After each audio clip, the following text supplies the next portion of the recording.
biggest challenge for this generation of young people is the availability of multiple jobs.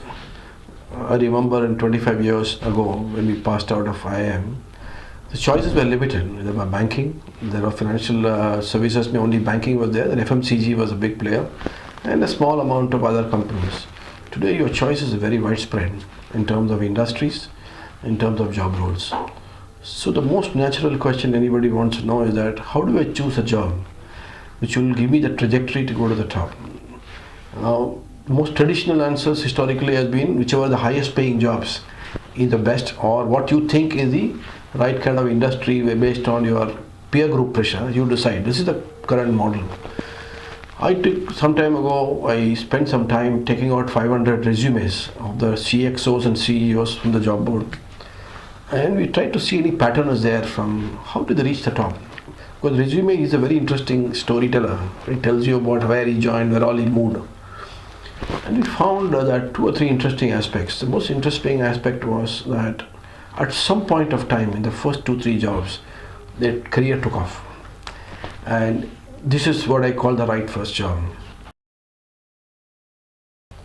Second thing we discovered is that there is a personality match between themselves, who they are, and what the job role was. So this is the core of the book. Everybody cannot do any job. The assumption is I can be a journalist and you can be a salesman. It's not necessarily true. So then the question is, how do I identify the job where there is a match between my basic personality and the job personality? And that's the core of the book. So there is a theory developed by a very interesting psychologist. It's called John Holland. Worldwide, it has been developed as a basis for designing a personality assessment from the job point of view. So I took that test, adapted it for India. I worked with a professor in XLRI to adapt it for Indian condition. So what it does, the test does basically is to divide people into 4 types. They're called sales type, or support type, or process type, or creative type. Now let me give an example in sales and support. They're opposite sides. Salesperson is a person who's outgoing, is always making friends, he's got a high tolerance for ambiguity. That means today as a salesman, tomorrow is my deadline, I can sleep nicely today. I'm not tense about meeting my target. So this is a sales personality. Similarly, there are support personality is a problem solving personality. He won't go out and meet anybody, but if you go to him, he'll tell you a solution. So these are 2 types. Similarly, process type or any repetitive job, you give it to a process type person.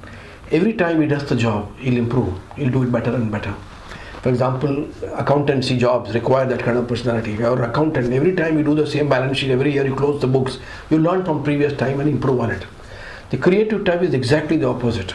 Every time he does a repetitive job, he deteriorates. He'll do it lousy because he doesn't want to repeat his job. So in the whole youth spectrum, you can divide them into 4 different personalities. Then we studied the job market. Because of my recruiting experience, we had access to more than 1,000 job roles. So then I put a lot of energy to figure out, can we categorize the job roles into 4 types, which require sales type of personality to excel. These job roles require support type and so on. So one of the objectives of the book is there is a match between a personality type and what I call a work environment, job work environment. Then there's a perfect match.